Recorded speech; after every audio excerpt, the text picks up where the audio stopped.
The wrench slipped from my greasy fingers as I heard Selah's laughter drift through the open garage door. That wasn't her normal laugh, the one I'd fallen for 15 years ago when she was just another law student with big dreams and bigger debts. This was her courtroom laugh, the one she used to charm judges and intimidate witnesses. "Dean Callix, master mechanic to the ungrateful," I muttered, wiping my hands on an oil-stained rag. I was fixing Marin's transmission again, third time this year. My sister-in-law had a talent for burning through clutches like she burned through boyfriends. The laughter got louder, mixed with a man's voice I didn't recognize. Through the grimy window, I watched Selah lean against our front porch railing, her blonde hair catching the late afternoon sun. She wore her power suit, the navy one that cost more than my monthly salary at the engineering firm. The man beside her was tall, polished, wearing the kind of watch that screamed money. Nothing says "I love you" like asking your husband to fix your sister's car while you spend the afternoon networking with your boss, I said to the empty garage. My phone buzzed. A text from Reina, Selah's younger sister. "Oops, wrong person," followed by a photo that made my stomach drop. The image showed Selah and the same polished man at what looked like the Lakeside Inn, about 20 miles outside Edgewater. Her arm was draped around his waist, his hand resting on her lower back. They weren't discussing legal briefs. I stared at the phone until the screen went dark, then set it carefully on my workbench. The garage suddenly felt smaller, the air thicker with the smell of motor oil and betrayal. "Dean?" Selah's voice echoed from the driveway. "How's Marin's car coming along?" "Just peachy," I called back, my voice steadier than I expected. "Should be ready by tomorrow." "Great. Cole needs to head back to the city soon." Cole. So that was his name. I filed it away with the growing collection of details I was apparently going to need. Through the window, I watched Cole shake Selah's hand, a lingering, intimate gesture that lasted 3 seconds too long. He climbed into a silver BMW and drove away, leaving my wife standing in our driveway, smoothing her skirt and checking her reflection in her phone screen. I turned back to Marin's car, but my hands were shaking now. The transmission fluid had taken on the consistency of my thoughts. Thick, dark, and probably toxic. "Hey there, stranger." I spun around to find Marin herself standing in the garage doorway, holding 2 bottles of beer. She was wearing a sundress that showed off her tan shoulders and the tattoo she'd gotten during her rebellious phase, a small rose behind her right ear. "Thought you might need a break," she said, offering me one of the bottles. "Thanks." I twisted off the cap and took a long drink. "Your car should be ready tomorrow. New transmission fluid, replaced the filter, adjusted the clutch. You're too good to us Callix women."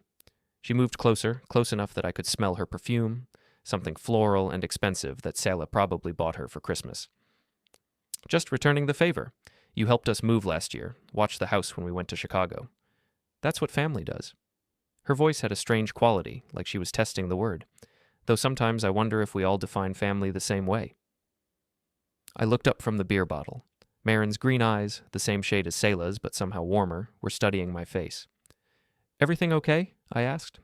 "That's what I was going to ask you." She gestured toward the driveway where Selah and Cole had been standing. "New friend of Selah's?" "Colleague, from the firm." "Ah." Marin nodded slowly. "He seems friendly." "Very friendly." We stood there in the growing shadows of the garage, drinking beer and not talking about what we'd both seen. Finally, Marin reached out and touched my arm. "Dean, you know you deserve better than—" "Than what?" She pulled her hand back. "Than being taken for granted. You're a good man. Some women would appreciate that." The garage door slammed shut with a metallic bang, making us both jump. Selah stood silhouetted against the evening light, her arms crossed. "Am I interrupting something?" "Just bringing Dean a beer," Marin said, her voice carefully neutral. "Thought he might be thirsty." "How thoughtful." Selah's tone could have frozen the lake in July. "Dean, dinner's ready. Marin, shouldn't you be getting home?" "Actually, I was hoping Dean could take a look at my brakes tomorrow. They've been squeaking." "I'm sure Dean has better things to do than spend all his free time under the hood of your car." Before we dive deeper into this story, I have one small request. Please subscribe, drop a like, comment, and hit that hype button to boost this channel so more people can discover these incredible Reddit stories. I watched this exchange like a tennis match, fascinated by the undercurrents I was only now beginning to notice. These sisters had been playing some kind of game for years, and I'd been too blind to see it. "I don't mind," I said. "Happy to help." Selah's jaw tightened. "Of course you are. Come on, dinner's getting cold." Marin finished her beer and set the empty bottle on my workbench. As she walked past Selah, she paused. "Thanks for the beer, Dean. And remember what I said. You deserve better." After she left, Selah and I stood in the garage, the silence stretching between us like a taut wire. "What did she mean by that?" Selah asked. "No idea. You know how Marin talks." "Yes, I do. That's what worries me." We walked toward the house, but I lagged behind, my mind racing. The photo on my phone, Cole's lingering handshake, Marin's pointed comments. The pieces were forming a picture I didn't want to see. Inside, Selah had prepared her usual weeknight dinner. Takeout from the Italian place downtown, arranged on our good plates to maintain the illusion of home cooking. We ate in relative silence, the clink of forks against porcelain the only sound. "How was your day?" I asked, testing the waters. "Busy, lots of new cases coming in. Cole's been helping me with the Morrison account, you remember, the land development deal? The one where they are trying to build condos on the old factory site." "That's the one. It's complicated. Lots of environmental concerns, zoning issues. Cole has experience with similar projects." I nodded, filing away this information too. "Sounds like you two make a good team?" "We do." She looked up from her pasta. "Actually, we might need to spend some time this weekend going over the files. Maybe drive out to the site, take some measurements." "On Saturday?" "Probably Saturday and Sunday. I know it's short notice, but this case could make my career." "Of course, I understand." But I didn't understand. What I understood was that my wife was lying to me with the same calm efficiency she used to cross-examine witnesses. And for the first time in our 15-year marriage, I was going to do something about it. After dinner, I retreated to my home office, a converted bedroom where I kept my engineering files and old college textbooks. I pulled out a yellow legal pad and started writing down everything I could remember. Times, dates, conversations, inconsistencies in Selah's stories. My phone buzzed with another text from Reina. "Sorry about earlier. Didn't mean to send that. Please don't tell Selah." I stared at the message for a long time before typing back, "Don't worry about it. Thanks for looking out for me." Her response came immediately. "Someone should." I set the phone aside and continued writing. By midnight, I had 3 pages of notes and the beginning of a plan. If Selah wanted to play games, I'd show her what the underdog could do. The next morning, I woke before dawn and drove to Brady's gym on the outskirts of town. Brady Flynn had been my boxing coach in college and remained one of my few real friends. His gym occupied a converted warehouse that smelled like sweat, leather, and honest work.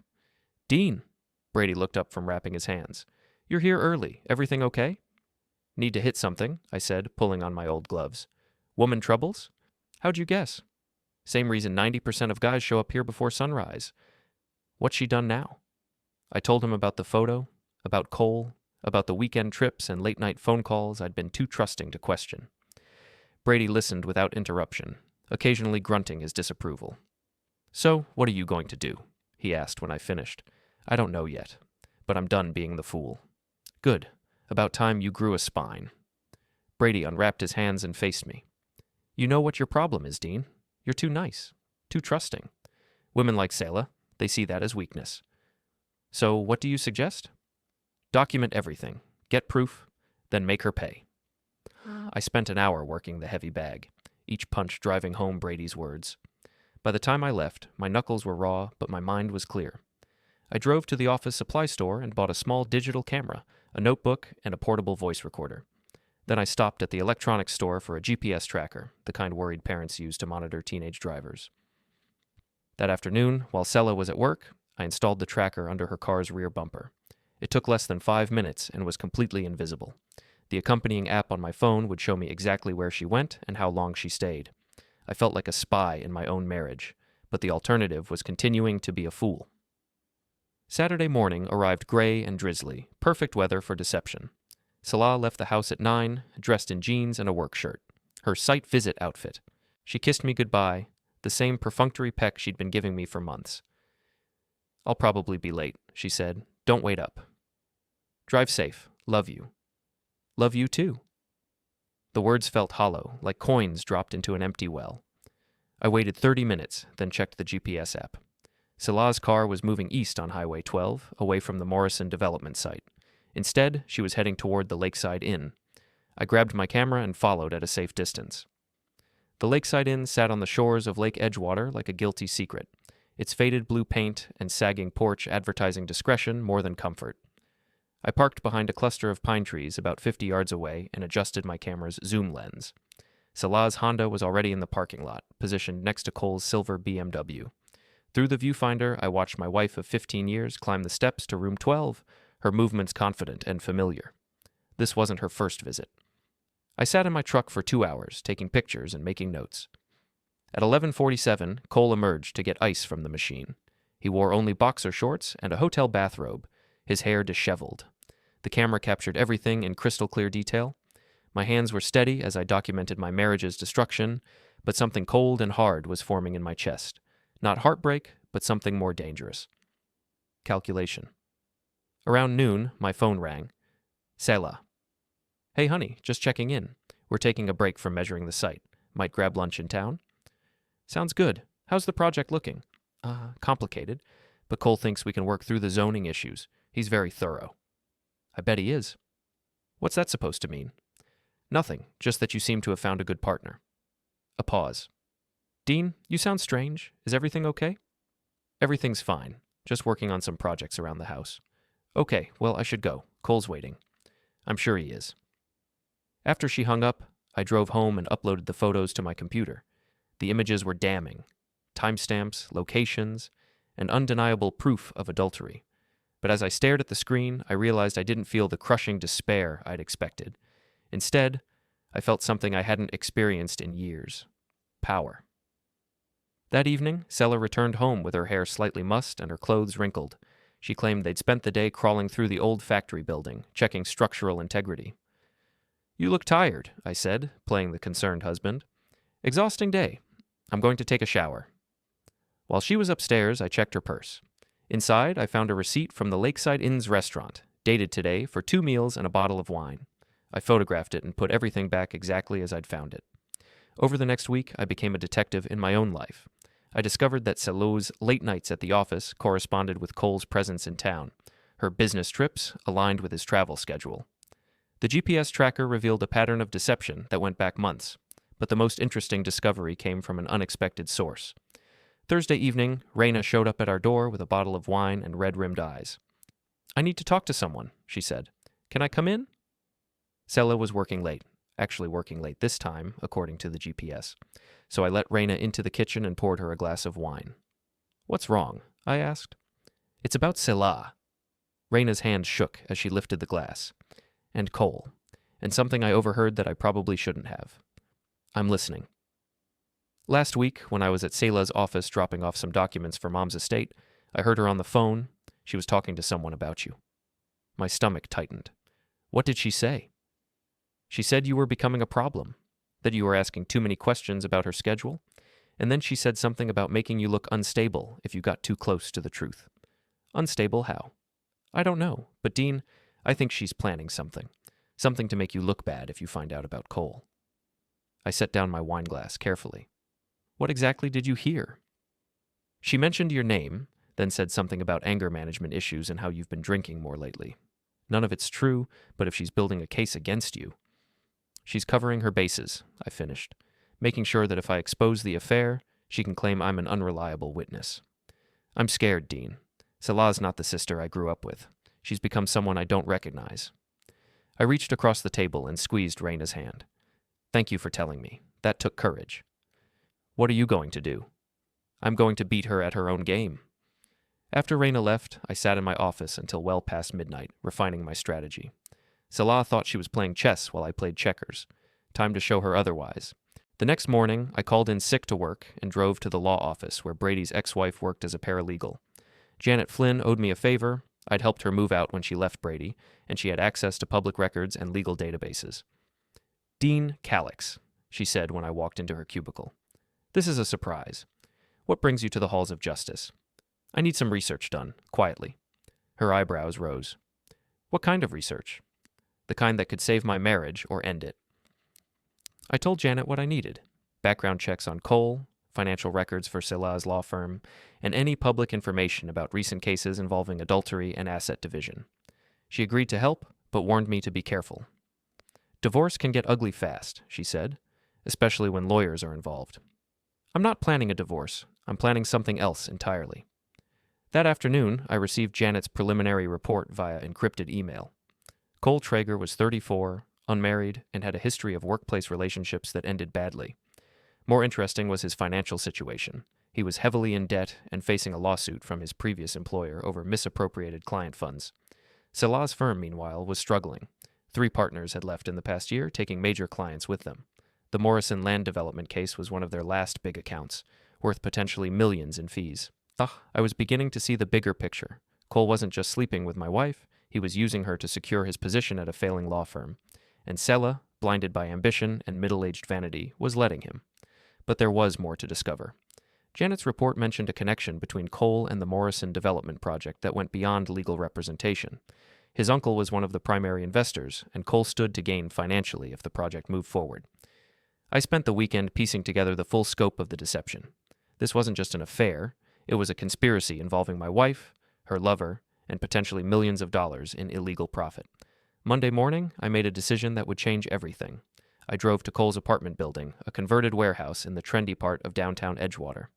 His BMW was parked in the resident lot, gleaming in the morning sun. I had brought my toolbox. It took less than 10 minutes to loosen the lug nuts on his front wheels, not enough to cause immediate failure, but enough to create a dangerous wobble at highway speeds. Then I poured a mixture of sugar and sand into his gas tank and scratched a message into his driver's side door. Stay away from married women. The damage was petty, but effective. Cole would spend hundreds of dollars on repairs and know that someone was watching him. But the real message wasn't for Cole. It was for Selah. That evening, she came home agitated and distracted. You won't believe what happened to Cole today, she said, pacing around the kitchen. Someone vandalized his car, loosened his wheels, ruined his engine. He could have been hurt. That's terrible, I said, not looking up from my newspaper. Any idea who might have done it? The police think it might be random, but Cole thinks someone's targeting him specifically. Why would someone do that? I don't know. Maybe a disgruntled client or an ex-girlfriend. Cole's had some complicated relationships. Sounds like he attracts drama. Selah stopped pacing and stared at me. What's that supposed to mean? Nothing. Just that some people seem to create problems wherever they go. Cole's not like that. He's a good man. I'm sure he is. But Selah's defense of Cole was too quick, too passionate. She was revealing more than she intended. Over the next few days, I escalated my campaign. I sent anonymous tips to the State Bar Association about Cole's financial troubles. I forwarded information about the Morrison Project's environmental violations to the EPA. I made sure that every aspect of Cole and Selah's professional relationship would be scrutinized. The pressure began to show. Selah became irritable and distant, snapping at me over minor household issues. She started working even later, claiming the Morrison case was becoming more complicated. Maybe you should consider dropping it, I suggested one evening. If it's causing this much stress, I can't drop it. Too much is riding on this case. Like what? My career, my reputation, everything I've worked for. Is it worth destroying your marriage? The question hung in the air between us like smoke. Selah's face went pale, then flushed red. What are you implying? Nothing. Just that you seem to care more about work than family lately. That's not fair, Dean. I'm trying to build something here, to make a name for myself. With Cole's help? Yes, with Cole's help. He's my partner on this case. Is that all he is? Selah's eyes narrowed. What are you really asking me? This was the moment of truth. I could back down, pretend everything was normal, and continue living a lie, or I could force the issue and see what happened. I'm asking if you're having an affair. The silence that followed was deafening. Selah's face cycled through surprise, anger, and something that might have been relief. How dare you, she said finally. How dare you accuse me of cheating? I'm not accusing, I'm asking. The answer is no, absolutely not. I can't believe you would even suggest such a thing. But her denial was too rehearsed, too perfect. She'd been preparing for this conversation. Okay, I said. I believe you. Good, because I would never do that to you, to us. I know, I'm sorry I asked. But I wasn't sorry, and I didn't believe her. What I had was confirmation that Selah was willing to lie directly to my face. The gloves were officially off. That night, after Selah fell asleep, I crept downstairs to my office and began planning phase 2 of my revenge. If she wanted to play the innocent victim, I'd give her a performance she'd never forget. I opened my laptop and started typing. The next morning brought an unexpected ally. Marin showed up at my office during lunch, carrying coffee and wearing a determined expression. We need to talk, she said, settling into the chair across from my desk. About what? About my sister's lies. About Cole. About the fact that you're walking around like a man with a target on his back. I leaned back in my chair, studying her face. What makes you think I have a target on my back? Because I know Selah. When she wants something, she doesn't let anything stand in her way, including you. She's my wife, Marin. Whatever problems we have, we'll work them out. Will you? Because from where I sit, it looks like she's already worked them out, just not in your favor. Marin pulled out her phone and showed me a series of text messages. They were from Selah, sent over the past week, asking detailed questions about my behavior, my drinking habits, my relationship with my coworkers. She's building a case against you, Marin said. Just like Reina warned you, Selah's convinced that you're going to find out about Cole and cause problems, so she's creating a narrative where you're the unstable one. I read through the messages, my anger building with each one. Selah had asked Marin to document any signs of erratic behavior and to keep track of how much I drank at family gatherings. She'd even suggested that I might be having mental health issues related to work stress. Why are you showing me this? I asked. Because you don't deserve it. Because Selah's become someone I don't recognize, and because I care about you more than I care about protecting her. The last statement hung between us like a confession. Marin's cheeks flushed, but she didn't look away. Marin, I know what you're going to say. That I'm her sister, that I should stay out of it.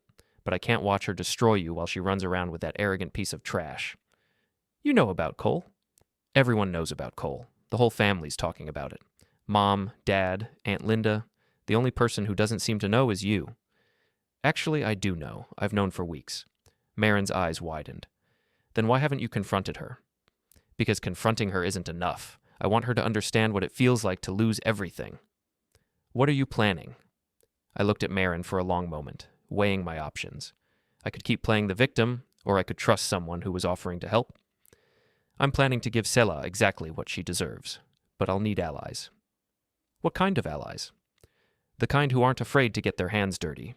Marin smiled, a slow, dangerous expression that reminded me she was Selah's sister after all.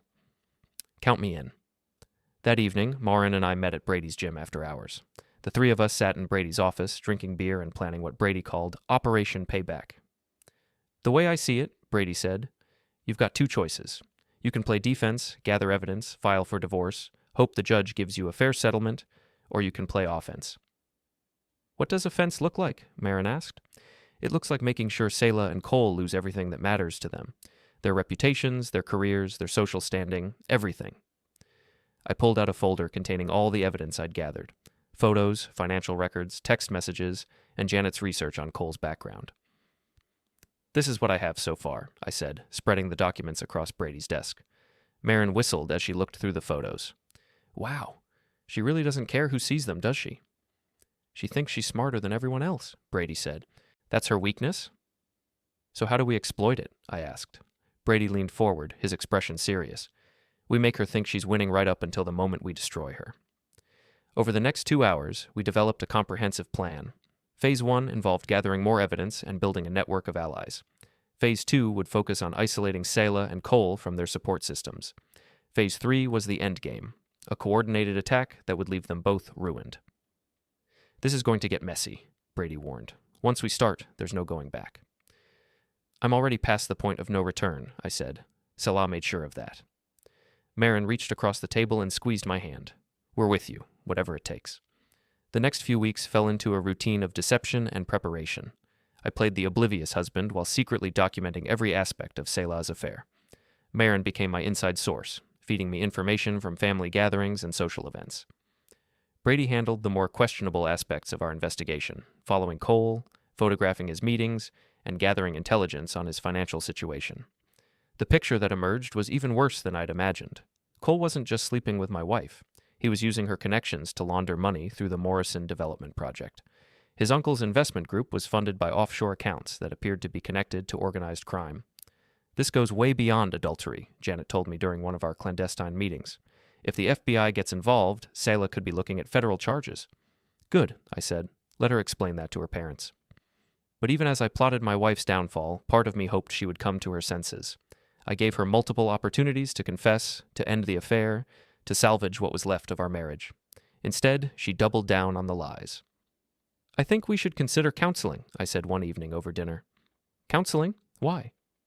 We seem to be drifting apart. Maybe talking to someone would help. Selah's fork paused halfway to her mouth. I don't think we need counseling. We just need to communicate better. Okay, let's communicate. Tell me about your day. The usual. Depositions, client meetings, paperwork. How's the Morrison case progressing? Slowly, but Cole thinks we're making progress.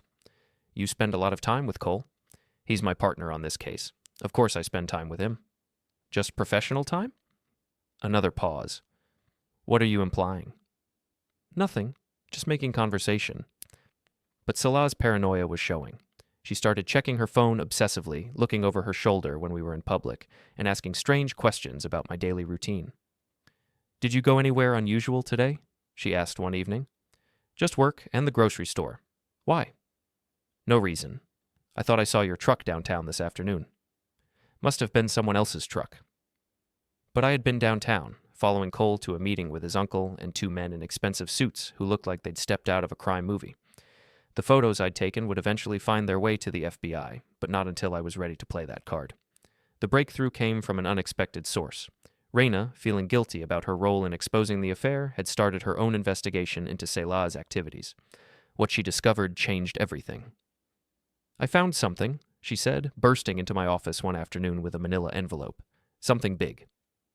Inside the envelope were copies of financial documents that Reina had photographed while visiting Selah's office.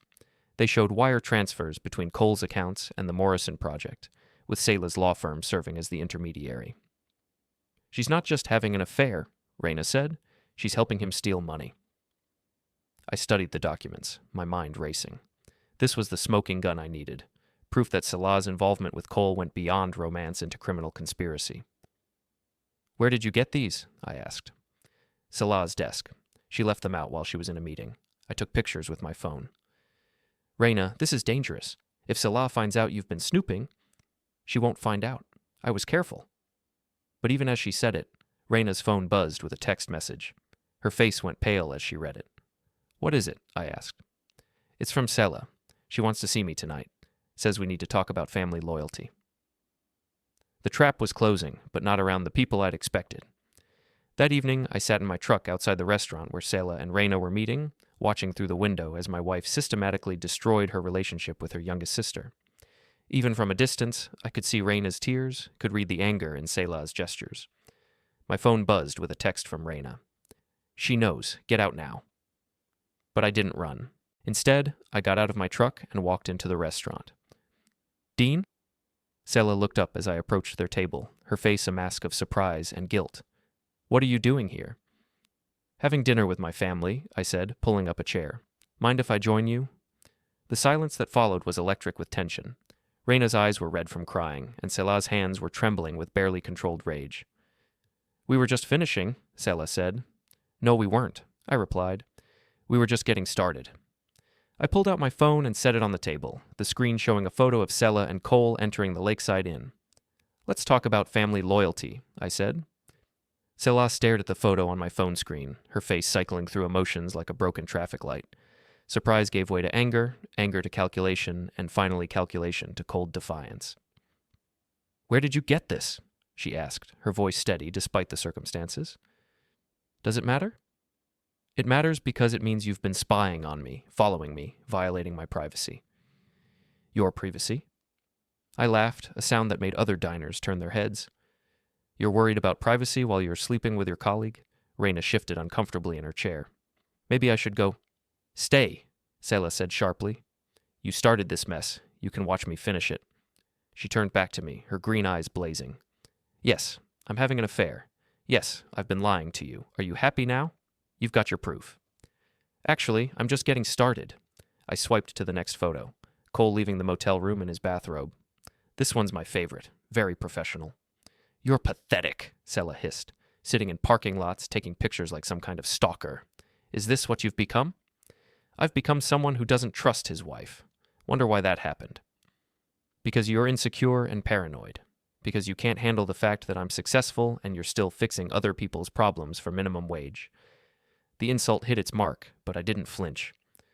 At least I'm not stealing money to fund my success. Selah's face went white. What are you talking about?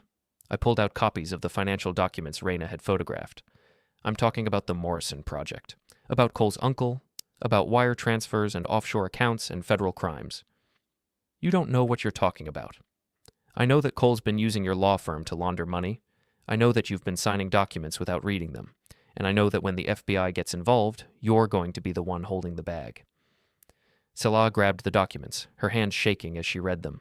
These are confidential. How did you... She looked at Reina, understanding dawning. You little traitor. I'm not the traitor in this family, Reina shot back. That would be you. I'm trying to build something, Selah said, her voice rising. I'm trying to make a life for us, to be more than just another small-town lawyer married to a mechanic. I'm an engineer, not a mechanic. Same difference. You fix things that other people break. You've never created anything, never built anything, never had an original thought in your life. The restaurant had gone quiet around us. Other diners were pretending to eat while obviously listening to every word. You're right, I said calmly. I fix things. And right now, I'm fixing the biggest mistake I ever made. I stood up and dropped a 20 on the table. Dinner's on me. Consider it a farewell gift. Where are you going? Selah demanded. Home, to pack your things. You can't kick me out. It's my house, too. Actually, it's not. I bought it before we got married, remember? You insisted on keeping your maiden name and your financial independence. Congratulations. You got what you wanted. I started to walk away, then turned back. Oh, and Selah? You might want to call Cole. I think he's going to need a good lawyer. The drive home gave me time to think about what came next. Exposing the affair had been satisfying, but it was only the beginning. Selah would regroup, probably try to turn the situation to her advantage. She'd paint me as the vindictive husband, herself as the victim of domestic surveillance. But I had more cards to play. At home, I found Marin waiting in my driveway. She got out of her car as I pulled up, her face anxious. How did it go? She asked. About as well as expected. She admitted everything, then tried to make it my fault. That sounds like Selah. What's next? Next, I make some phone calls. Inside, I opened my laptop and began executing Phase 2 of the plan. First, I sent copies of the financial documents to the FBI's Financial Crimes Division, along with a detailed explanation of Cole's activities. Then I forwarded the same information to the State Bar Association and the District Attorney's Office. But the most important call was to a reporter I knew at the Edgewater Gazette. Jenny Morrison, no relation to the development project, had been trying to break into investigative journalism for years. I was about to give her the story of her career. Dean Callix, she said when she answered the phone. This is a surprise. What can I do for you? I've got a story for you. Corruption, money laundering, adultery, and a law firm that's about to implode. Interested? Very. When can we meet? How about now? An hour later, Jenny sat in my kitchen, her digital recorder running as I laid out the entire conspiracy. I gave her copies of everything, photos, financial records, text messages, and a timeline of events that painted a clear picture of corruption and betrayal. This is incredible, she said, flipping through the documents. If even half of this is true, it's front-page material. It's all true, and there's more coming. What do you mean? I mean, this story isn't over yet. Selah and Cole are going to try to cover their tracks, probably throw each other under the bus. When they do, I want you to be ready. Jenny grinned. I'll be ready. This could make my career. Just make sure you get it right. These people have destroyed enough lives already. After Jenny left, I sat in my kitchen, drinking coffee and waiting for the storm to begin. It didn't take long. My phone rang at 11:30. Selah. What have you done? She screamed before I could say hello. I've done what any citizen would do when they discover evidence of criminal activity. I've reported it to the authorities. You vindictive piece of trash. You're trying to destroy my career because you can't handle being married to a successful woman. I'm trying to stop you from going to prison, though at this point, I'm not sure why I care. This isn't over, Dean. I'll fight you on everything. The house, the cars, the bank accounts. I'll make sure you don't get a penny. Good luck with that. Hard to fight a divorce from a federal prison cell. She hung up, but my phone immediately rang again. This time it was Cole. You son of a... he began. Careful, I interrupted. This call is being recorded. You think you're so smart, don't you? You think you've won? I think I've done my civic duty. What happens next is up to the justice system. There's no justice in this. You're just a pathetic husband who couldn't satisfy his wife. Maybe, but I'm a pathetic husband who's not going to prison. Can you say the same? Cole hung up without answering. The next morning brought chaos. By 7 a.m., FBI agents were searching Selah's law firm. By 8, The story was on the front page of the Gazette's website. By 9, every news outlet in the state was running the story. I watched it all unfold from the safety of my office, fielding calls from reporters and declining interviews. This wasn't about fame, it was about justice. Around noon, Marin called with an update. "Selah's been arrested," she said. "FBI picked her up at her apartment an hour ago." "What about Cole?" "Gone. His apartment's empty, his car's missing. Looks like he ran. He won't get far. The FBI's probably tracking his credit cards." "How do you feel?" Marin asked. "Tired, relieved, empty." "Want some company?" "Actually, yes. I could use a friend right now." Marin arrived with Chinese takeout and a bottle of wine. We ate in comfortable silence, watching the news coverage of Selah's arrest on my laptop. "Any regrets?" Marin asked.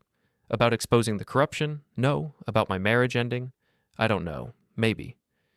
"She made her choices, Dean. You just made sure she faced the consequences." "I know. But 15 years is a long time to throw away."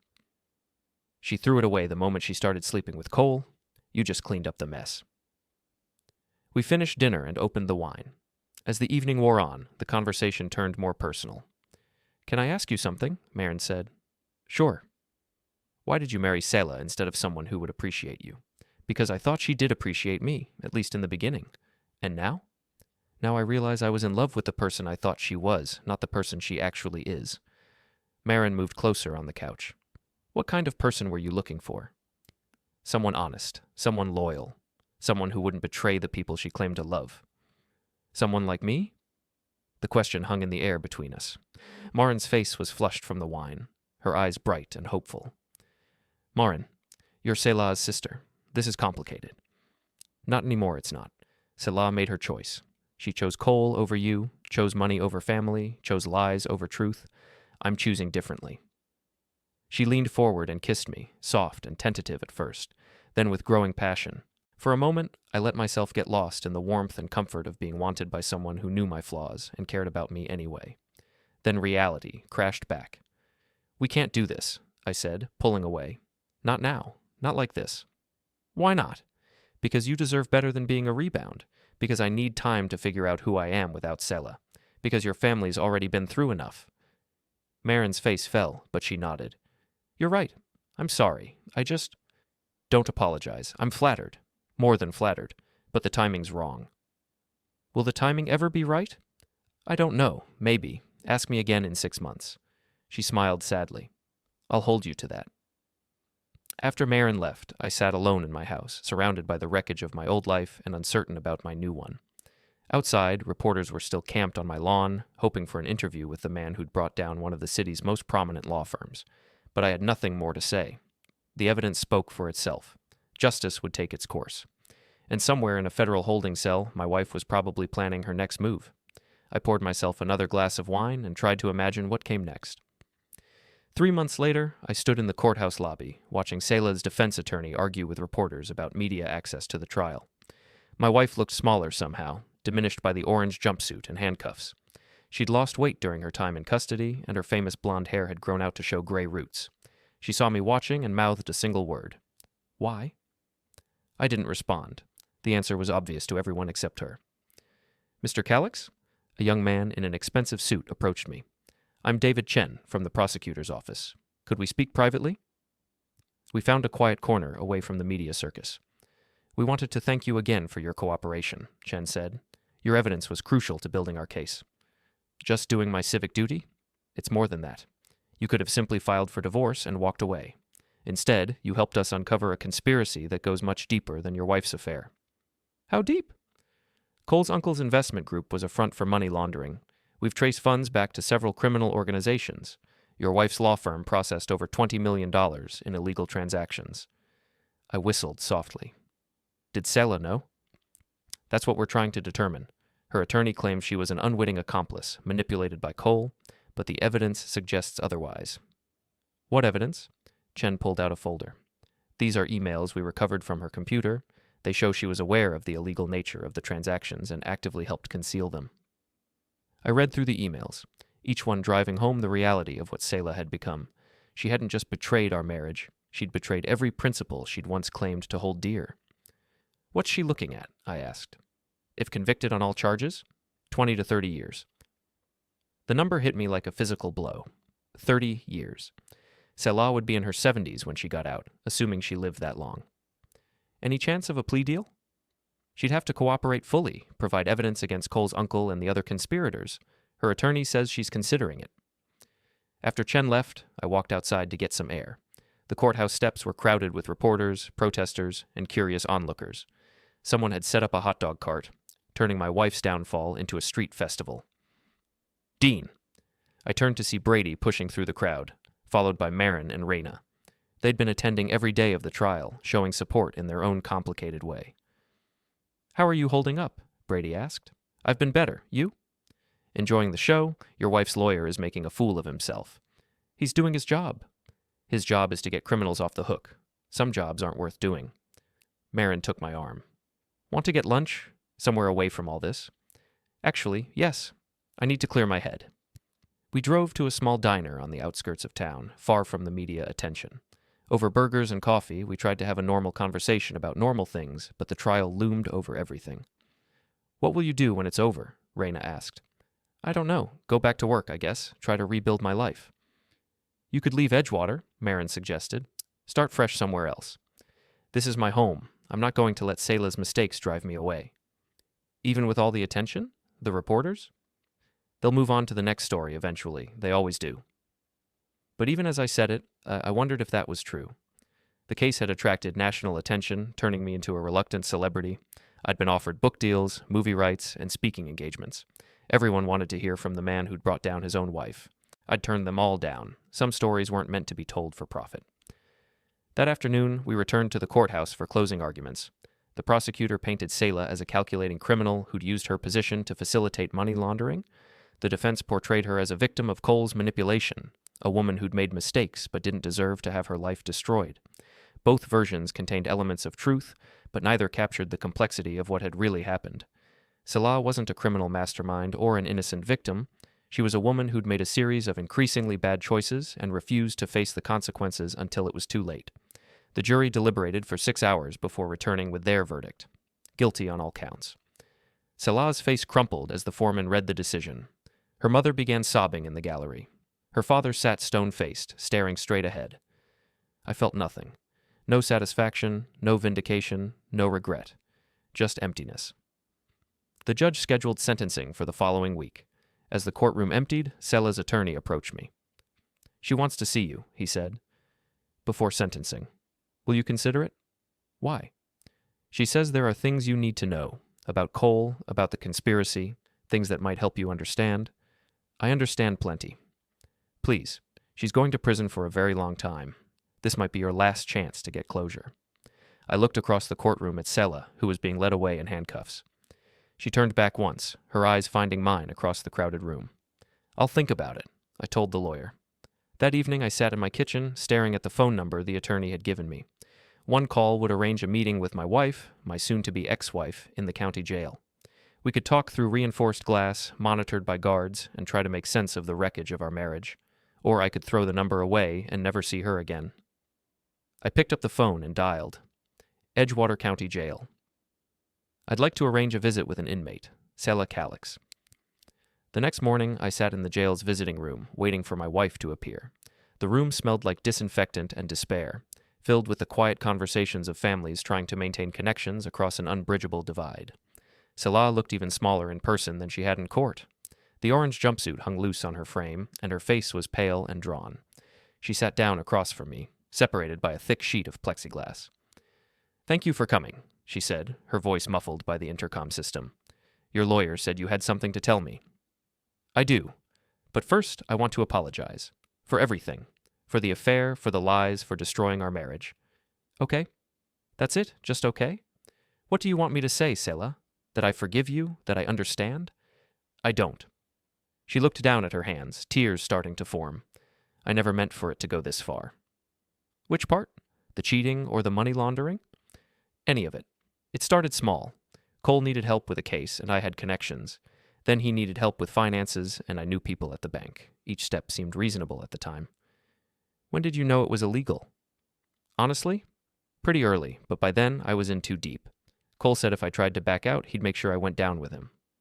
So you were being blackmailed? In a way, but I was also greedy. The money was incredible, Dean, more than I'd ever made as a lawyer. I started thinking about what we could do with it. Travel, a bigger house, maybe start a family. We could have started a family any time. You were the one who kept putting it off. Because I wanted to be successful first. I wanted to prove I was more than just another small-town lawyer. And instead, you became a federal criminal. She flinched. I know what I am, what I've become, but I need you to understand that I never stopped loving you. You have a funny way of showing love. I was trying to build something for us, a better life. By sleeping with another man? That was separate. That was, I don't know, midlife crisis, fear of getting old. Cole made me feel young and important and desired. I made you feel desired. No, Dean. You made me feel comfortable, safe, taken for granted. The words stung because they contained a grain of truth. I had taken our marriage for granted, assumed it would always be there no matter how much I neglected it. So, this is my fault? No, it's mine, all of it. I'm just trying to explain how it happened. We sat in silence for a moment, the weight of 15 years pressing down on both of us. What happened to Cole? I asked. They caught him in Mexico. He's fighting extradition, but he'll be back eventually. Will you testify against him? My lawyer says I should, that it might reduce my sentence. Will you? I don't know. Part of me still cares about him. After everything he's done to you? I know it's stupid, but feelings don't just disappear because someone betrays you. I understood that better than I wanted to admit. There's something else, Selah said. About your evidence, about how you knew where to look. What about it? Someone was feeding you information, someone with access to my office, my files, my schedule. So? So I think I know who it was. She looked directly at me, her green eyes intense despite the circumstances. It was Marin, wasn't it? I kept my expression neutral. Why would you think that? Because she's always wanted what I had, including you. That's paranoid. Is it? She's been flirting with you for years, making little comments about how I don't appreciate you, and now, conveniently, she's there to comfort you while I'm in prison. Marin's been a good friend. Marin's been playing a long game. She helped destroy our marriage so she could have you for herself. Our marriage destroyed itself, Selah. Marin just documented the wreckage. Did she, or did she help create it? The question hung between us like smoke. I thought about all the times Marin had encouraged my suspicions, fed me information, pushed me toward confrontation. Had she been helping me discover the truth, or had she been manipulating me toward a predetermined outcome? It doesn't matter now, I said finally. Doesn't it? If she orchestrated this whole thing, then we're both victims. No, Selah. You made your choices. Nobody forced you to sleep with Cole or launder money. Those were your decisions. You're right, but that doesn't mean Marin's innocent. The visit ended with more questions than answers. As I drove home, I found myself thinking about Marin's role in recent events. She'd been remarkably well informed about Selah's activities, remarkably quick to offer help, remarkably available whenever I needed support. Had she been a genuine ally, or had she been playing her own game? That evening, Marin came over with dinner and wine, as she had most nights since the trial began. We ate and talked about ordinary things, but I found myself studying her face, looking for signs of deception. You're quiet tonight, she said. Everything okay? Just tired. It's been a long day. The trial will be over soon, then you can start moving on. Will I, or will there always be something else to deal with? What do you mean? I set down my wine glass and looked directly at her. Selah thinks you orchestrated this whole thing, that you've been manipulating events to break up our marriage. Marin's face went pale. That's ridiculous. Is it? You knew an awful lot about her activities. You were always perfectly positioned to help me gather evidence, and you've made no secret of your feelings for me. My feelings are real, Dean. But I didn't create this situation. Selah did that all by herself. Did she? Or did you push her toward Cole? Encourage the affair? Make sure I found out about it? I can't believe you're saying this. I'm not saying anything. I'm asking. Marin stood up abruptly, her chair scraping against the floor. If you think I'm some kind of manipulative schemer, then maybe I should go. Maybe you should. She stared at me for a long moment, hurt and anger warring in her expression. You know what, Dean? Maybe Selah deserves you after all. You're both so paranoid and suspicious that you can't recognize genuine caring when you see it. She grabbed her purse and headed for the door. Marin, wait. She turned back, tears streaming down her face. I love you, Dean. I have for years, but I would never destroy someone's life to get what I wanted. The fact that you think I would tells me everything I need to know about what you really think of me." The door slammed behind her, leaving me alone with my doubts and suspicions. I spent the rest of the evening replaying every interaction I'd had with Marin over the past few months, looking for signs of manipulation. But the more I thought about it, the more I realized that Selah's accusation was just another attempt to avoid responsibility for her actions. Marin hadn't forced Selah to have an affair. She hadn't made her launder money or lie to her family. She'd simply been there when I needed someone to trust, someone to help me uncover the truth. And I'd repaid that loyalty with suspicion and accusations. The next morning, I called Marin's apartment. No answer. I drove to her workplace. She'd called in sick. I went to her favorite coffee shop, the gym where she worked out, even her parents' house. She'd disappeared as completely as if she'd never existed. It took 3 days to track her down. She was staying with a friend in the next county, avoiding my calls and messages. When I finally cornered her at her friend's apartment, she looked like she'd been crying for days. "What do you want, Dean?" "To apologize, to explain, to ask for another chance." "Another chance at what?" "Accusing me of ruining your marriage?" I was wrong. Selah got in my head, made me doubt everything. But I know you're not capable of what she suggested. How do you know? Maybe I'm exactly what she said. Maybe I did orchestrate the whole thing. Did you? No. But the fact that you had to ask tells me everything. Marin, please, I've lost everything else. Don't make me lose you too. She studied my face for a long moment, then sighed. You haven't lost me, Dean, but you need to decide what you want. Do you want someone you can trust, or do you want someone you can blame when things go wrong? I want someone I can trust. Then prove it. The sentencing hearing was scheduled for Friday morning. I sat in the courtroom gallery, watching as Selah stood before the judge to learn her fate. Her lawyer had negotiated a plea deal in exchange for her cooperation against Cole's uncle and the other conspirators. 25 years, reduced to 15 with good behavior. Selah's mother sobbed as the sentence was read. Her father sat motionless, his face carved from stone. Reina reached over and squeezed my hand. As Selah was led away, she turned back one final time. Our eyes met across the courtroom, and I saw not the manipulative criminal she'd become, but the young law student I'd fallen in love with all those years ago.